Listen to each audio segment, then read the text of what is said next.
2016 as our partners in this event. I want to give a round of applause for Professor Dr. Ada Ikito, who is the power behind this program here today. And I am Ambassador Dr. Monica Sanchez, as you have heard. Welcome, welcome to our beautiful guest just arriving. It is so nice and it's such an honor to be here this morning. As you know, it's General Assembly season in New York, and there are more than 193 heads of state taking part in General Assembly. So it's not easy fighting traffic and trying to get to your events on time, and it's also a million events happening at the same time. So that's our excuse for what's happening here today. I want to say a little bit about this season and about this program today. It's so ironic that it's the day of peace, and it means so much to have these three organizations here today. I had the privilege of attending some of Dr. Han's event, and I know that he is such a peaceful man. Yesterday I gave an award to a South African gentleman who is a designer for Nelson Mandela clothing, especially his shirt. And at that event, Nelson Mandela was spotlighted. And it just brings us to men who make such a difference in the world by advocating, promoting for peace. And I happened to mention Dr. Hong's name at that event because he reminds me of men such as Nelson Mandela. So in this season, we can only reminisce and think about men such as Nelson Mandela, Dr. Hong, and Dan Glover, and Martin Luther King, people who advocated for peace in the world. So I'm especially grateful this morning that one of our partners is Dr. Hong. So welcome, welcome again.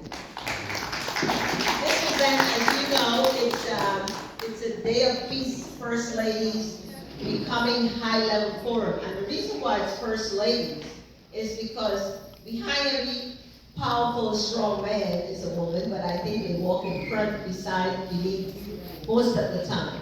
So that's why it's labeled First Ladies, but it's not necessarily only for First Ladies.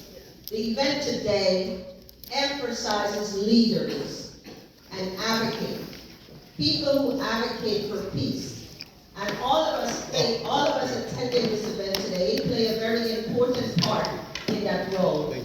So you're going to hear from many speakers today who have different representation of promoting and advocating for peace in the world. I am very proud that our own organization, Miss African International Foundation, that is celebrating 20 years, has launched a human rights program. Our reason for that is because you cannot have peace without first acknowledging human rights. You must acknowledge human rights. And so today the event will cover many aspects of what is happening currently here in New York during this G8.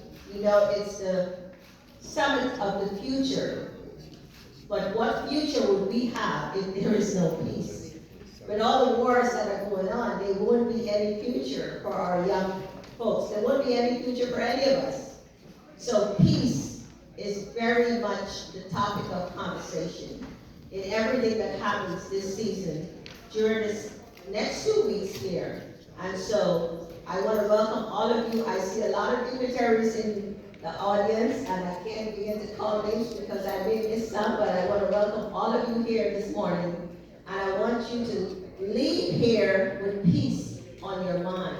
Try to see in your own corner of the world what you can do to advocate for peace so that this world can become a more peaceful place. Welcome everyone here, and I will now call my colleague so that we can continue on the program.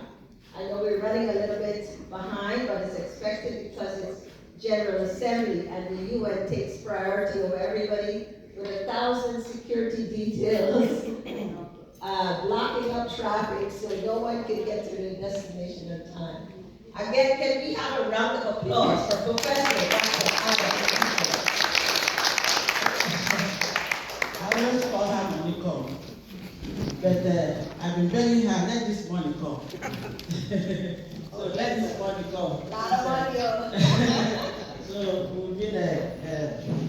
we've been working together for years on this issue, and it has been so promising and fulfilling that we are to